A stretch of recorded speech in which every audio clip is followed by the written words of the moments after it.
आइए पोषण में आज वसा पढ़ते हैं फैट के बारे में। फैट बाकी था, इसके पहले हम लोग क्या पढ़ लिए थे? प्रोटीन और कार्बोहाइड्रेट पढ़ लिए थे। कोई दिक्कत? आइए, फैट भी हमारे बॉडी के लिए बहुत जरूरी है। क्या है? फैट भी हमारे बॉडी के लिए क्या है? जरूरी है। अब देखिए यहाँ इसके बारे में सब इतना पढ़ेंगे, वसा के बारे में इतना कुछ, अभी तक तो खाली वसा बस जानते थे, लेकिन आज इतना सीखिएगा। देखिए वसा को ही फैट्स बोला जाता है, लिपिड भी बोला जाता है। क्या बोला जाता है? लिपिड। जनरली जो पाया जाता है तेल में पाया जाता है, चर्बी में पाया जाता है। चर्बी जो होता है ना, देखते हैं, उसी को फैट बोलते हैं। नहीं लोग कहता है खा खा पी के इसके बॉडी में ज्यादा चर्बी हो गया है, लोकल भाषा में कहता है चर्बिया आ गया है, यानी उसके बॉडी में फैट ज्यादा स्टोर हो गया है। समझ गए? तो फैट ज्यादा भी क्या होना चाहिए? नहीं होना चाहिए। फैट की कमी से कोई बीमारी हो या ना हो, लेकिन अधिकता से क्या होता है? बीमारी होता है। तो वो कब कम होता है? जब आदमी एक्सरसाइज करेगा, दौड़ेगा, धूपेगा, तो क्या होगा? वो अपने आप जब बॉडी गर्म होगा तो वो गलने लगेगा। फैट माने वसा, वसा माने तेल। जिस तरह से जो जमा हुआ तेल रहता है, तो देखते हैं आग जब पड़ता है तो सीधे सीधे गलने लगता है, तो वही गल के पसीना से बाहर होता है। तो ये पाया जाता है तेल में, चर्बी में। और ये बनता किसका है? वसीय अम्ल और ग्लिसरॉल के मिलकर बनता है। तो पूछ देगा वसा किसका किसका मिश्रण होता है? तो वसीय अम्ल और ग्लिसरॉल। तो ये ऑप्शन में रहेगा, ध्यान रखना है। इसका फार्मूला होता है CH3CH2 का N और COOH। N का वैल्यू होता है 4 से लेकर 36 तक होगा, सम संख्या में होगा। 4 होगा, नहीं तो 6 होगा, ना तो 8 होगा, ना तो 10 होगा, ना तो 12 होगा, डॉट डॉट 36 तक। तो दिक्कत, तो ये इसका फॉर्मूला होता है। वसा दो टाइप का होता है, एक संतृप्त और एक असंतृप्त। इसी को सेचुरेटेड बोला जाता है, इसको अनसेचुरेटेड बोला जाता है। तो संतृप्त जो होता है, इसके कार्बन के बीच में सिंगल बॉन्ड रहता है। क्या रहता है? तो पूछता है जब दो कार्बन के बीच में ऐसी वसा जो सिंगल बॉन्ड रहेगा तो वो कैसा वसा होगा? संतृप्त। और जब डबल बॉन्ड हो जाए या ट्रिपल बॉन्ड हो जाए तो उसको क्या बोलते हैं? असंतृप्त। क्लियर? तो इस दोनों संतृप्त में और असंतृप्त में तो आपको अंतर पता चल गया। अब देखिए रूम टेम्परेचर पे, रूम टेम्परेचर माने नॉर्मल टेम्परेचर पे ये ठोस के रूप में रहता है। संतृप्त क्या रहता है? ठोस के रूप में। असंतृप्त द्रव के रूप में रहता है। किसके रूप में? द्रव, यानी लिक्विड के रूप में रहता है। ठोस माने सॉलिड के रूप में रहता है। देखिएगा कि कुछ कुछ तेल होता है कि नॉर्मली टेम्परेचर पर जम जाता है, देखते हैं। अब कुछ तेल रहता है नॉर्मली टेम्परेचर पर नहीं जमता है। तो जो नहीं जमता है, द्रव के रूप में रहता है, वो ठीक है, वो लाभदायक होता है माने जनरली। और जो क्या होता है, जो ठोस के रूप में रहता है, वो क्या होता है? हानिकारक होता है।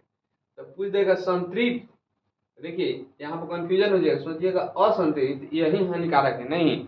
और लगा दिया है, ये संतृप्त असंतृप्त समझिए ये लाभदायक है, और संतृप्त वाला हानिकारक है। समझ गए?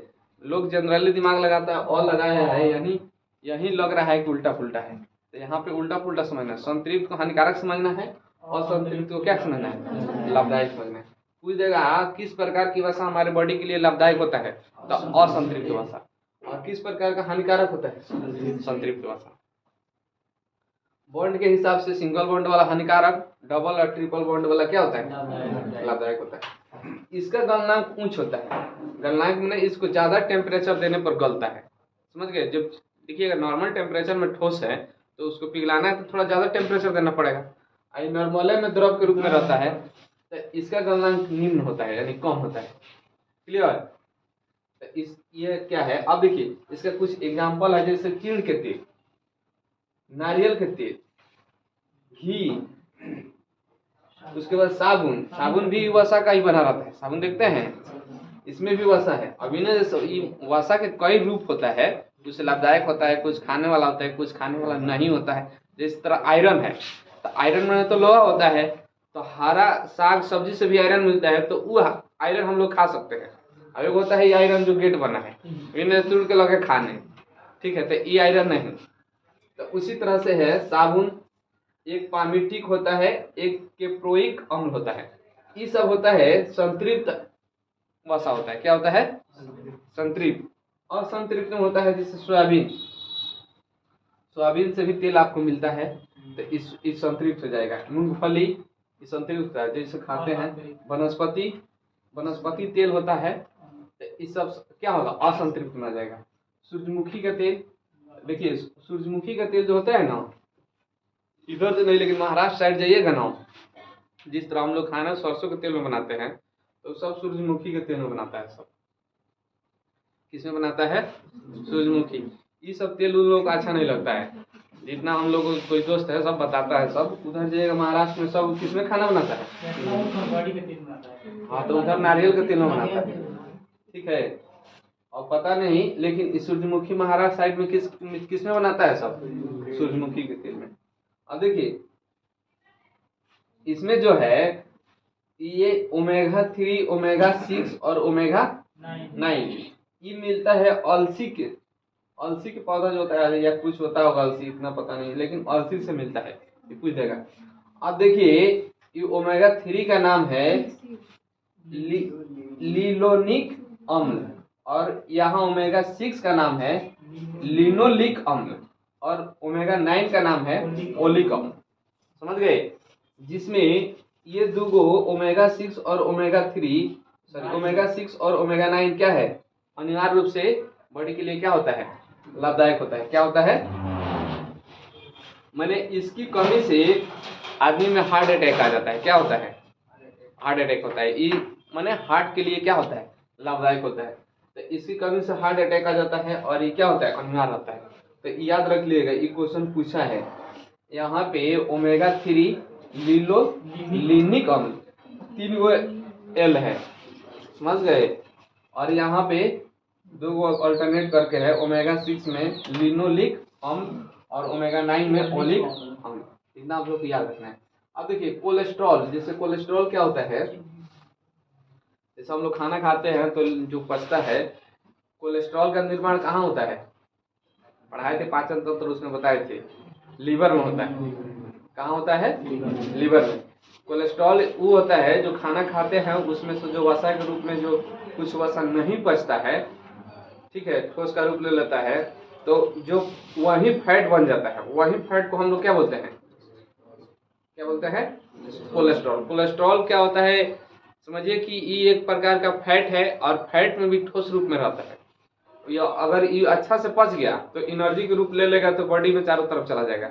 अगर अच्छा से नहीं पचा तो छोटा छोटा जैसे मैंने ठोस के रूप ले लेता है, व्हाइट टाइप का होता है, और वो क्या होता है, ब्लड के धमनी में जाके जमा हो जाएगा, या सांस नली में जाके जमा हो जाएगा, तो उस आदमी को सांस लेने में दिक्कत होगा। या ब्लड के धमनी में जमा हो जाएगा तो ब्लड पूरा अच्छा से पूरा बॉडी में, मैंने पूरा बढ़िया से परिसंचरण नहीं कर पाएगा, तो उसको प्रचुर मात्रा में क्या होगा, पूरा सेल को ऑक्सीजन नहीं मिल पाएगा, तो हल्का सा क्या होगा, उसका स्किन मुरझाया टाइप का रहेगा। समझ रहे हैं। तो इसीलिए ये क्या होता है, कोलेस्ट्रॉल होता है तो ये हानिकारक होता है ज़्यादातर। लेकिन कोलेस्ट्रॉल 2 टाइप का होता है, एगो LDL होता है, एगो HDL होता है। 2 टाइप का। कौन कौन, LDL और HDL। LDL को कहते हैं लो डेंसिटी लिपोप्रोटीन। क्या बोलते हैं, लिपोप्रोटीन। लो डेंसिटी लिपोप्रोटीन इसका फुल फॉर्म होता है, और इसका है हाई डेंसिटी लिपोप्रोटीन, और ये हानिकारक होता है।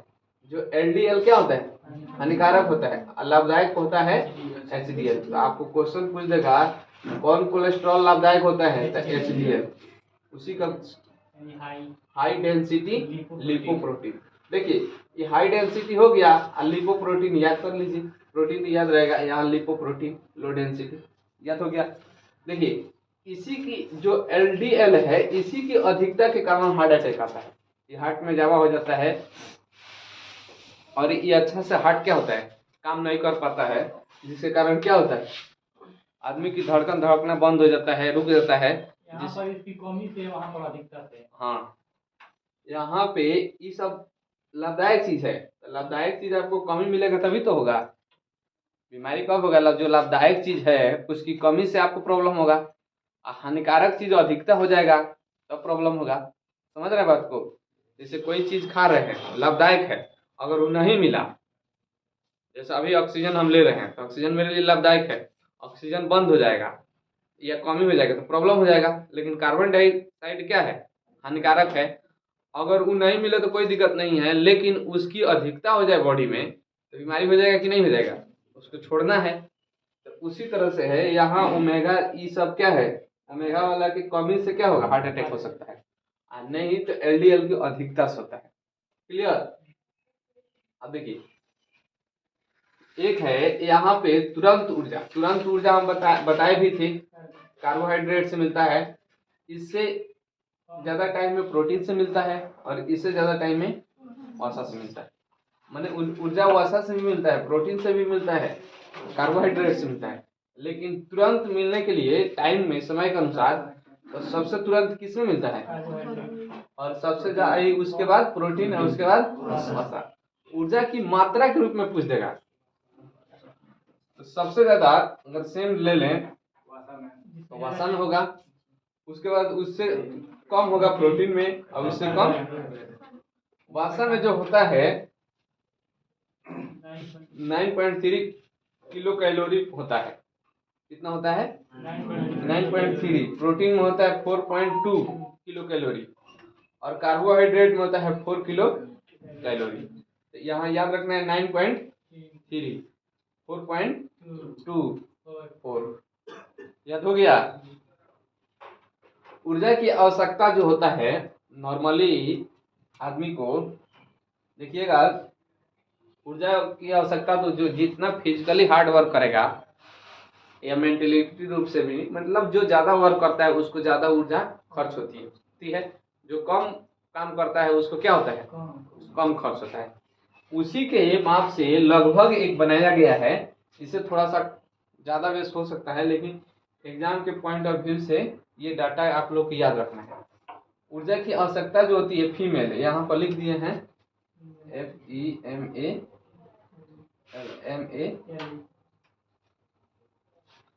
अब देखिए अगर बैठकर कोई काम कर रहा है नॉर्मली, इधर घूमना फिरना नहीं है, तो बैठने में तनी कम एनर्जी खर्च होता है। क्या होता है, बैठने में कम एनर्जी खर्च होता है।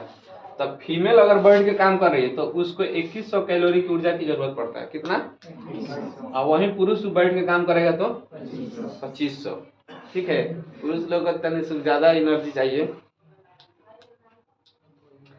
ठीक है, समझ गए कहाँ है, इन लोग इतना ही खर्च होता है, इन लोग इतना ज्यादा खर्च हो जाता है। अगर साधारण काम, थोड़ा नॉर्मली काम, हल्का फुल्का जो घूम फिर का हल्का सा साधारण काम करना रहता है, तो पुरुष को कितना, महिला को 2500 और पुरुष को 3000 कैलोरी। क्या, हाँ पुरुष में हमेशा प्लस में रहता है। इन लोग देखिए, इन लोगों को फिजिकली तनी कमजोर होता है, लेकिन लोग कम एनर्जी में काम चल जाता है। समझ गए, पुरुष लोगों को तनी ज्यादा हार्ड वर्क कर रहता है। अब जैसे खेत में काम करना है तो देखते हैं, जैसे जाना मजदूरा जो जाता है लोग खेत में, देखिएगा तो महिला के 150 में हो जाएगा, पुरुष से लगा 300। ठीक है, और एक गाना छिलेगी, एक पूरे पलहर में दिन भर बिता देगी।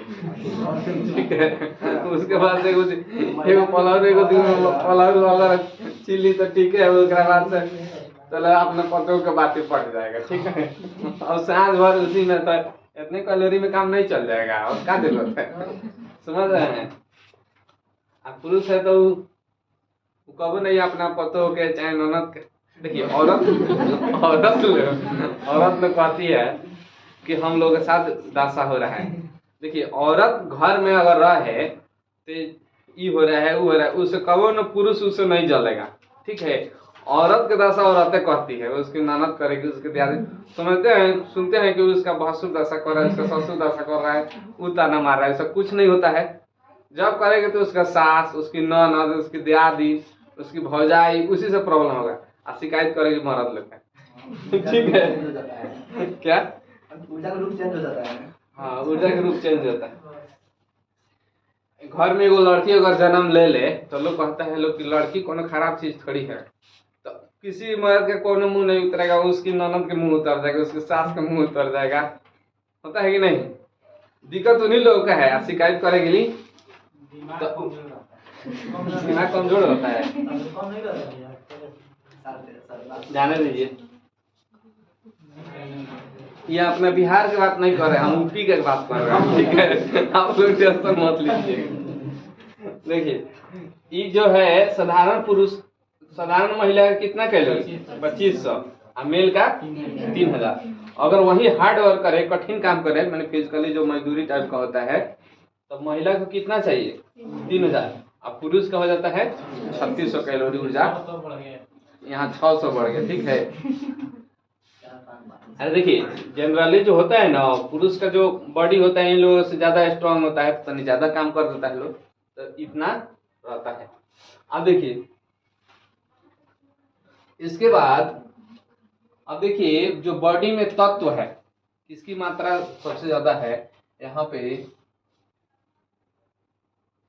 बॉडी में जो एलिमेंट पाया जाता है,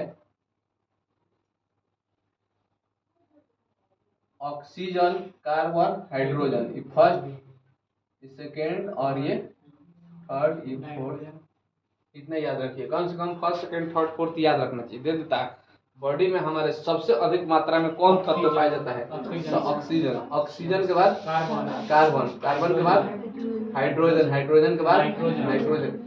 46% पाया जाता है यार, पहले के होगा ऐसे ही 18% 10%, मैंने 3 को ऐसे ही याद रखिएगा, ठीक है।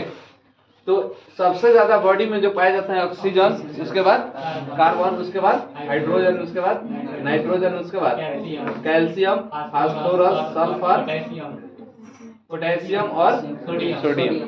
इतना आप लोगों को दे देता है सजाने में, 1 नंबर 2 नंबर में दे देगा कि बॉडी में। यहाँ बिहार एसएससी का जो इस बार एग्जाम हुआ था ना, इसी में से दे दिया था सजाने के लिए। 3 को नाम दिया था, सजा देना है। अब 3 को नाम में दे देगा, ये लगातार 3 को नहीं दे देगा। मान लीजिए एगो कार्बन दे दिया, एगो फास्फोरस दे दिया, एगो सोडियम दे देगा, इसका नाम हिंदी में लिख देगा। सोडियम की मात्रा सबसे अधिक होता है कि फास्फोरस की मात्रा अधिक होता है। तो आप लोगों को क्या करना है, इसको याद रखना है। OCHN C, इसको याद रखिएगा CPSK, ठीक है। इस तरह से जैसे भी हो याद कर लीजिएगा। तो ये आपको क्या करना है। अब देखिए जो हमारे बॉडी में है पोटेशियम और सोडियम का जो काम होता है, पोटेशियम और सोडियम का काम तंत्रिका तंत्र को क्या करता है, एक्टिव रहता है। और तंत्रिका तंत्र का ही क्या है, नियंत्रक है। तंत्रिका तंत्र को नियंत्रण करने के लिए, एक्टिव करने के लिए कौन जरूरी है, सोडियम और पोटेशियम। इसलिए देखिएगा गर्मी में जो आदमी का क्या होता है, ज्यादातर पसीना निकलता है। तो पसीना जब निकलता है ना, तो उसके साथ सोडियम की मात्रा भी बाहर होता है, समझ गए। सोडियम की मात्रा, जो नमक जो होता है उसी को सोडियम बोलते हैं। देखिएगा खूब गर्मी हो गया तो गंजी पर देखिएगा किसी का वाइट वाइट हो जाता है, ब्लैक गंजी पहना रहेगा तो वाइट वाइट हो जाता है। तो पसीना के माध्यम से सोडियम बाहर आता है, वहीं गंजी पर क्या होता है, आ जाता है। गंजी जब उसका सूखेगा या शर्ट सूखेगा तो उसी पर वाइट वाइट का दे देता है। मैंने उसी में ज्यादातर देखिए बहुत सारा तत्व रहता है, केवल सोडियम नहीं रहता है। मैंने सोडियम रहता है तो आदमी का मन सुस्त होगा, कुछ कहेगा तो उतना पता है, इसलिए पता है नींबू पानी पीजिए, नमक मिला के पीजिए। नमक पीजिएगा तो फिर आपको सोडियम मिल जाएगा, प्राप्त हो जाएगा। फिर तंत्रिका तंत्र क्या होगा, पुराने जैसा एक्टिव हो जाएगा, तरोताजा हो जाएगा। तो आप लोग क्या कीजिएगा, जब ज़्यादा प्यास हो जाएगा तो नमक, नींबू, चीनी ये सब ग्लूकोन डी बना दीजिएगा, तुरंत एनर्जी। ग्लूकोन डी का काम करता है, नमक, चीनी और नींबू मिला के पानी के साथ, हाँ बिना पानी के ना, ठीक है, पानी के साथ मिला के पी लीजिएगा ना, तो आपका तुरंत देखिएगा एनर्जी मिलने लगेगा। किसी किसी का पेट खराब होता है तभी लोग कह देता है, ठीक है, तो उसका ठंडा भी पेट में मिलता है। हाँ मार्चा मिला दीजिएगा, हल्दी वल्दी मिला दीजिएगा, जीरा पाउडर, ठीक है। अब देखिए कैल्शियम, कैल्शियम जो होता है हड्डी और दांतों का घटक होता है। माने हड्डी और दांत कैल्शियम से मिलकर क्या होता है, बना रहता है, समझे। और ये कैल्शियम जो होता है मांसपेशियों को नियंत्रित करने में भी काम आता है। शरीर की मांसपेशी जो होती है ना, उसको भी नियंत्रित करता है। जिंक, जिंक का काम होता है विटामिन में हेल्प करना। क्या करना है, विटामिन को हेल्प करना। कहाँ कौन विटामिन किस तरह से एक्टिव रहेगा, क्या काम करेगा। फास्फोरस, एफी को फास्फोरस या लोहा होता है, सॉरी फेरस, तो अरे वही भावना में बह गए। फेरस, फेरस जो क्या होता है, हीमोग्लोबिन, जो आयरन होता है, जो ब्लड होता है, उसकी मात्रा में जो हीमोग्लोबिन की मात्रा है वो क्या करता है, बढ़ा देता है। जब बढ़ा देगा, इसी का घटक होता है। और बढ़ा देगा तो हीमोग्लोबिन की मात्रा जब बढ़ जाएगा, हीमोग्लोबिन के काम है क्या करना, ऑक्सीजन का परिवहन करना है। तो ज़्यादा हीमोग्लोबिन रहेगा तो ज़्यादा ऑक्सीजन लेके जाएगा, तो आपको सेल को ज़्यादा ऑक्सीजन मिलेगा तो ज़्यादा क्या होगा, तरोताज़ा रहेगा, तो आपका काम करने में क्या करेगा, मन करेगा। ये मिलता है किससे, हरा साग से, सब्जी से क्या होता है, मिलता है। तो ये बहुत सारा पुरुष लोग हरा साग सब्जी नहीं खाता है, औरत लोग खूब हरा साग सब्जी खाती है। देखिए ये लोग खूब ताज़ा रहता है, एकदम दन दन काम करेगा लोग, इन लोगों का मूड फ्रेश रहेगा, कोई दिक्कत नहीं। आवश्यक पोषक तत्व में क्या होता है, अनाज होगा, चावल होगा, दूध, दही, हरी मिर्च। हरी मिर्च जरूरी है, समझ गए। हरी मिर्च नहीं जब आप जाए तो एक डलिया हरी मिर्च लेकर बैठ जाए, ठीक है, थोड़ा मात्रा में। दाल देखिए, दाल में प्रोटीन होता है बहुत, दाल सबसे ज़्यादा जरूरी है। जितने लोग बाहर जो रहते हैं ना घर से, अगर दूध नहीं मिल रहा है तो दाल जरूर डेली खाना चाहिए, समझे। हो सके तो एक कटोरा ऊपर से पी लीजिए, डेली नहीं तो कभी कभी, अपने नहीं बन रहा है तो बगल वाला को बच रहा है तो लेकर पीजिए, ठीक है। अंडा खा लीजिए, हरा सब्जी खाइए, हरा सब्जी में भी लगभग सब विटामिन रहता है। हरा सब्जी से क्या होगा, शरीर में पूरा जो तंत्रिका तंत्र हो चाहे कुछ भी हो, माने हरा सब्जी में या पाचन तंत्र, लिवर, छोटी आंत, ये सब क्या होता है, एक्टिव रहता है। ये जो होता है हरा सब्जी खाने से, देखिए मेन क्या काम क्या होता है, जो आपका जो ब्लॉकेज रहता है ना वो सब साफ हो जाएगा, जो कोलेस्ट्रॉल बढ़ेगा, ये सब जो और सब खाना जो खाते हैं उसमें क्या होता है, अच्छा से नहीं पचा तो हरा सब्जी खाइए, हरा सब्जी ही खाना को पचा देगा। देखिए इसलिए लोग जो कभी कभी क्या कुछ खाते हैं तो सलाद खाते हैं, सलाद खाने का मतलब ये हुआ है कि हरा तरोताज़ा खाते हैं, खाना पच जाता है। और जो सलाद नहीं खाएगा तो कहेगा सलाद नहीं खाते हैं तो नहीं पचता है, तो एगो प्याज ऊपर से खाते हैं, ठीक है। प्रोटीन की कमी से क्वाशिक्योर बीमारी होता है, क्या होता है, एगो मैरास्मस दे देता है, मैरास्मस कहीं लिखेगा तो प्रोटीन की कमी से, तो प्रोटीन भी होना चाहिए, तो क्वाशिक्योर या मैरास्मस। फैट की अधिकता से बीमारी होता है, समझ गए। ज़्यादातर देखिएगा जब लोग पतला रहता है तब एकदम छटपटाई रहेगा कि कब मोटा जाए कब मोटा जाए, और जब वो मोटा जाएगा तो उसको तरह तरह की बीमारी होगा। मोटे आदमी से पूछिएगा, पतला है तो वो टोकले के मारे परेशान है, जहाँ जा रहा है रिलेशन में, फुआ घर गया तो अलग से टोकेगा, बहन के घर जाएगा तो अलग से टोकेगा, लोग दोस्त यार से मिलेगा तो पूछेगा काहे हिलत जाता रहो, ठीक है, वो अलग पूछेगा, ठीक है, वो अलग है। लेकिन जब मोटा जाएगा तो कोई नहीं पूछेगा, उसका अंदर से उसका बीमारी तरह तरह का, मोटा आदमी को बड़ी बीमारी होता है, समझे। मोटा आदमी खाली सोचेगा खाएं या सूते, हमसे कोनो काम ना हो। फैट की अधिकता से बीमारी में जाता है एंथेरोस्क्लेरोसिस। क्या होता है, एंथेरोस्क्लेरोसिस। और शुगर की अधिकता से हो जाता है मधुमेह। देखिए शुगर की अधिकता जैसे चीनी की अधिकता हो गया तो इसमें इंसुलिन की कमी हो जाता है। देखिए शुगर और इंसुलिन बैलेंस में रहना चाहिए। जब इंसुलिन की कमी होगा तो शुगर की अधिकता हो जाएगा, तो शुगर की अधिकता हो जाता है तो उसी से मधुमेह या डायबिटीज इसी को बोला जाता है। क्या हो जाता है, डायबिटीज। तो इसमें क्या होता है, तब इसमें भी इंसुलिन कब स्रावित होता है, तब घूमिएगा फिरिएगा टहलिएगा तो इंसुलिन पर्याप्त मात्रा में क्या होता है, स्रावित होता है। तो देखिए डॉक्टर कहता है भोरे भोरे खूब टहलिए, समझे। तो आप लोग भी भोरे भोरे क्या कीजिएगा, खूब घूमिएगा पढ़ाई लिखाई छोड़ के, ठीक है। तो इतना आप लोग समझ गए। अब देखिए पोषण खत्म, इसके बाद अब नेक्स्ट चैप्टर स्टार्ट होगा। कोई दिक्कत, किसी को कोई परेशानी। जय हिंद, जय भारत।